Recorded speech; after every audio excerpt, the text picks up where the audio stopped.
smoke the books. The lock talk.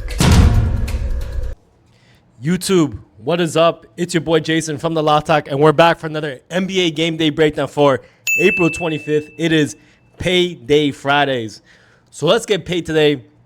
I'm in my bathroom. I'm relaxed. Had a great night last night. We went 4-1. I swept NBA. If you were watching the videos last night for the NBA breakdown, I went 2-0. I said, don't bet that OKC game. But I'm surprised OKC came back and won.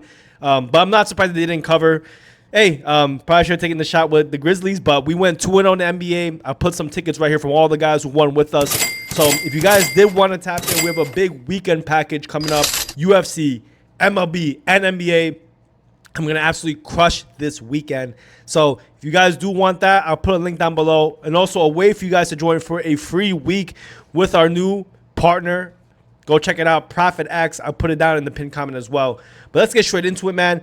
But before I do go off, I hope you guys been enjoying the content, enjoying all the information I've been dropping day in and day out. So if you could, please hit that subscribe button. Leave a comment, man. It only motivates me every day to come up here and keep on dropping these gems. I was blocked off from YouTube for a little while, but now I'm back, man, full force. Let's go break down these games. I've been enjoying doing this versus just giving straight props.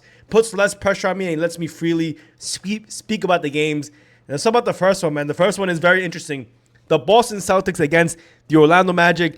And look, clearly, the Orlando Magic played much better in the second game, even though they lost. They lost by, I think, 9 points. They covered that 10-point spread, 9.5-point spread. So if you did bet those, you ended up winning.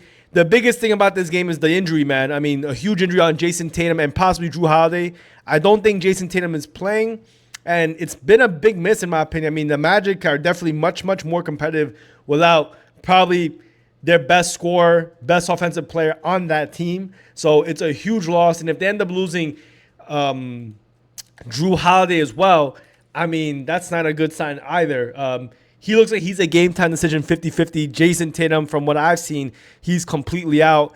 In terms of, I guess, where the money's at, let's see if I can maybe move I can't move this around. But basically all the money, all the money looks to be on the Celtics. Every bet, every dollar. Every dollar also looks to be on the over as well. Yeah, I know you can't see that either. Total is at 198, one of the lowest totals on the board. And Orlando's only a plus 4.5 favorite, man. So let's take a look. Look, I think, if you've been looking at all the games, it's very clear it's a very defensive game. Magic's defense has not been as good as previous years. I think if Jalen Suggs was playing, maybe they'll be a little bit more competitive. But it's just been very clear that the offense of Boston, even their defense, has been a problem for Orlando, because Orlando, even though they've had somewhat of a solid defense this year, not a great defense like last year, their offense just can't get clicking, man. They really rely on Paolo to really get things going, but they need guys like Franz Wagner, Cole Anthony, even, I guess, Carter Jr., or even Goga Bitadze to kind of step up, because Paolo can't do it by himself. Obviously, now that Tatum's officially out, it's a little bit easier for the Magic maybe to be competitive. They're playing at home, which historically has been a good spot for them. Last year, they were one of the best home covering teams. A lot of it was because they were getting a lot of points. They weren't viewed as a really good team, but now things have changed, just like the Oklahoma City Thunder, just like the Rockets, right? They're now playoff teams. Kind of sucks, man. I kind of feel like I got the diamonds in the rough. But regardless of all that, what about tonight? The line has moved, as you can see above me, from 5.5 to 4.5. So there's definitely some action and sharp money on the Orlando Magic. The Boston Celtics, I mean, they've been keeping it kind of close. And to be honest, man, look, I think for sure the Celtics are the better team. One few stats I do want to go over is if the Magic don't turn over the ball as much, again, touting the Boston Celtics defense, I think this game could be a lot closer. I mean, they cut the turnovers from 15 to 7, and points in the paint jump from 28 to 46. I don't know if it's primarily because Tatum has been out or the change of their game plan, but if they can do that, I think they'll have much, much more success. I also say this too, just like that Pistons and Knicks game, the Celtics got 33 free throws in the second game. I don't expect that to be the same thing. I think the free throw difference will probably drop a little bit. Orlando's probably going to be barking at the refs to make sure, not all the calls go their way. and they'll try to limit, the fouls, man. They can't have 33 free throw attempts given to the Celtics. If they do that again, they're going to be in big trouble. They're not going to win this game or even cover this number. Again, Magic's defense at home is one of the best in the league. They're third in defensive efficiency at home, right behind OKC and the Clippers. Clippers, man, got the job done for us. That was my free play on Instagram. And then, so, at this line, if Drew Holiday's out, man, Celtics are in trouble, bro. I mean, I don't know if he's going to be out yet at the time of recording this video, but where I will go in this game is I'm going to go with the Sharps. I'm going to go with the Magic plus 4.5. I think they could win this game outright, especially if Drew Holiday's not playing. I think they're missing two big stars, and being at home, they're going to get invigorated. They're going to have a lot of energy behind them. The Magic have not been in the playoffs in a long time like this, and I think they can possibly win this game outright. So the first play, I would say go on PrizePicks, bro, plus 100. Look at everywhere else. This is just proof of the lines. Everywhere else on this, you cannot get these lines. PrizePicks, I put the pin comment down below.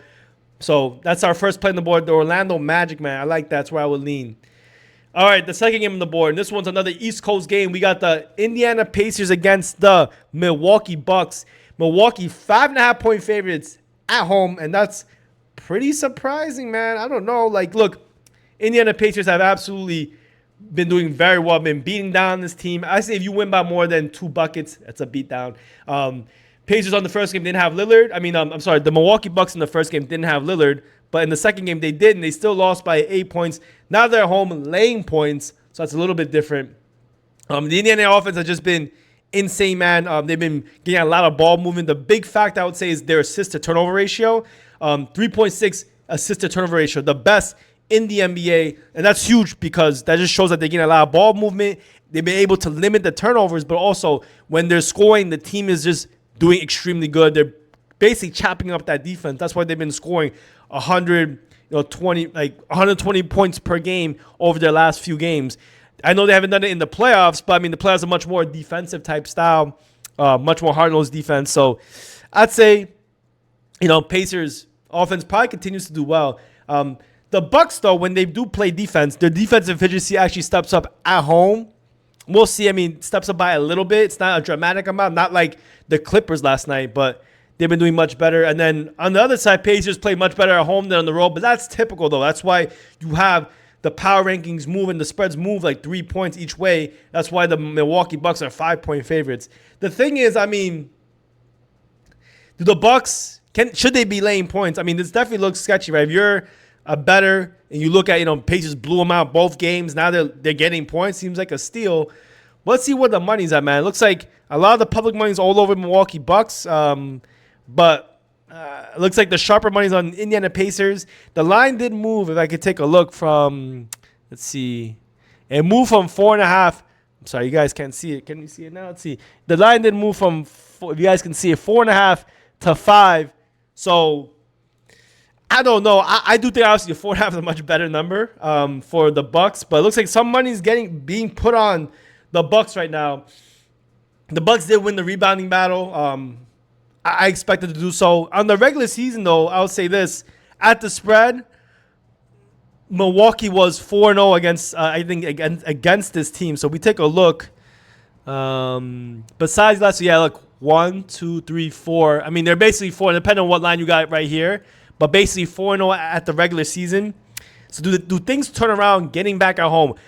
I don't know if Lillard's 100%. Obviously, he had that blood clot issue. He looked okay in his last game.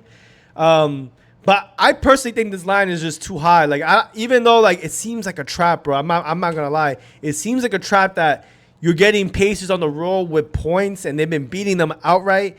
It just seems really weird. I'm a little skeptical. I gotta probably do maybe a little bit deeper dive later in the day. I don't know if someone's out from the Pacers side. As far as I see right now, there's no major injuries on either side. So I don't know what it is. I don't know, man. I wouldn't be comfortable laying this many points with the Bucks. I think this will be, if anything, a tightly contested battle. Is going to come down to 1 bucket, in my opinion.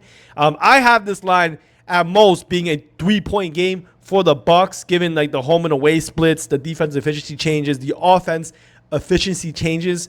So in this one, I might got trapped, but at least where I got this line, we have 1 to 2 points of value with the Indiana Pacers at plus 5.5, and we're getting minus 102 on PrizePicks. So again, guys, I'm not doing, and this is just reality, bro. Like, I'm not trying to push them because I've been loving the book, but I mean, just look at their line versus everyone. 102, 108 on FanDuel, 110 on 365, 110 on 120 on DraftKings. You're getting 18 points of value on PrizePicks. So definitely go to that pinned comment down below. Get on PrizePicks. Use my link. And if you do, I'll give you guys a free week in premium. And I'm going to show you all the lines I've been chopping up on PrizePicks. It's been the only book I've really been using recently just because the lines have been so good. But yeah, man, I mean, I got to take the Pacers in this one. Even though I'm a little skeptical, but I don't know, man. I think the Pacers can sweep them. I'm be honest. I think their offensive intensity has just been way too much, and I don't think the Bucks can stop them, to be honest. And all right, guys, here's the last and final game on the board. We got the Lakers against the Timberwolves. Probably the best. I mean, in terms of hallmark, this is probably the most anticipated game just because of the star power on both teams. So I'm very excited for this game. The series is tied up 1-1. But before I start talking about this one, man, please make sure you go hit that subscribe button, leave a comment, put a number 8 down below. That's the money number. I forgot to say in all my other videos. Put a number 8. Let me know you've been watching this far along. And let's go chop it up on the last game on the board, man. So let's talk about this last game. Lakers against the Minnesota Timberwolves. Minnesota, it's 1-1. Now they're back at home. Minnesota actually has not been a good home covering team versus a road covering team. And that's just because, in my opinion, they've just been getting way too many points. So it's hard for them to cover big spreads like 10, 8. They're one of the worst home covering teams in the NBA. They were top lower quartile, 17 and 22 at home at covering the spread.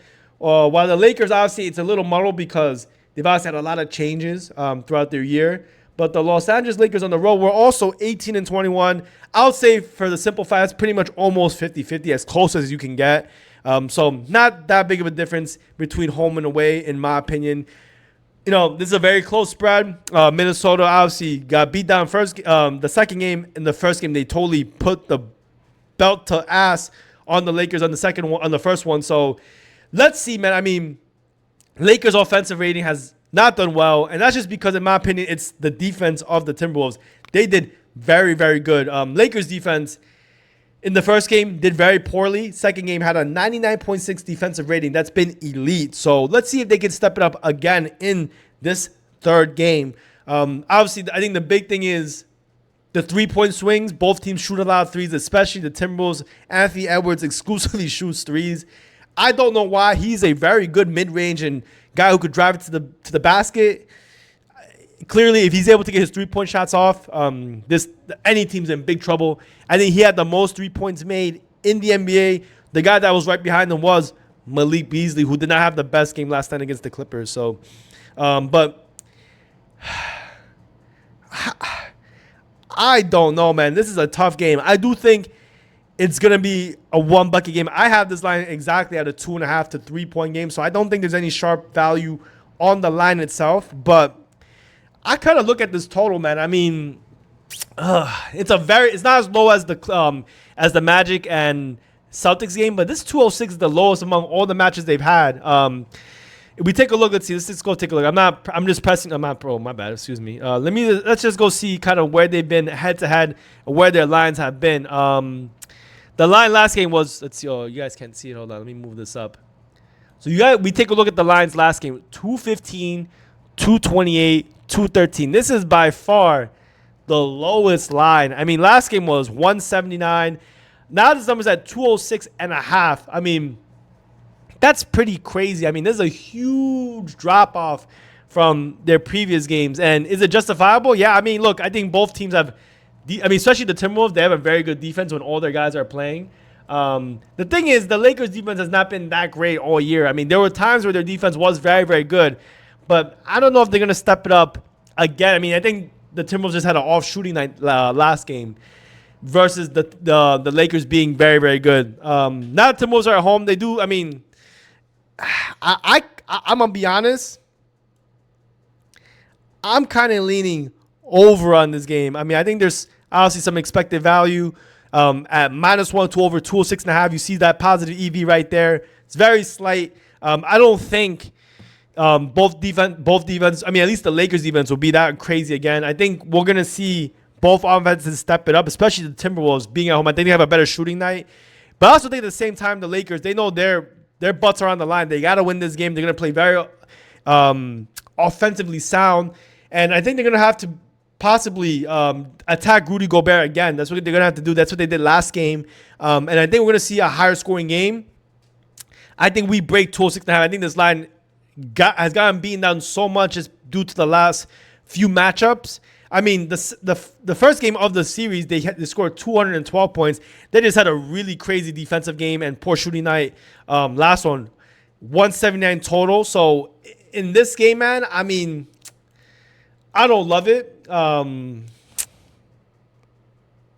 I just think the Lakers are due for better offense, and same thing with the Timberwolves. I think they're gonna, and I don't think the Lakers defense will be that strong again. I don't think they're gonna have a 96.6 defensive rating in the third game and the second game in a row. This Timberwolves team is very talented. For as much slack as I like to give them, Anthony Edwards, Randall, all these guys can definitely score threes, push the pace. I expect them to do better in this game offensively, and I expect the defense of the Lakers not to be as good. That's why this spread is so close. So in terms of what I would lean with, I would lean with the over, and then I would lean with the Timberwolves. I think the Timberwolves can get the job done again. I don't think this Lakers team is really that good. Yeah, they won last game. They totally blew out the Timberwolves, but I think the Timberwolves got a wake-up call, and they're going to step it up in this game. I think Anthony Edwards, they all step it up, and they dice through this Lakers defense. But at the same time, I think the Lakers offense will step up as well. I don't think they're going to have another poor shooting night like they did in the first game. So give me the Timberwolves as a game side lean, but also the over as a game side lean as well. And guys, those are my breakdown for both three games. If you've been enjoying this content, man, make sure you hit that subscribe button. And until the next one, man, I'll see you guys on Monday. Maybe I'll come back to do something on the weekend. But if you guys do, put that number 8 down below. Let me know you guys been listening. And I'll see you guys in the next one.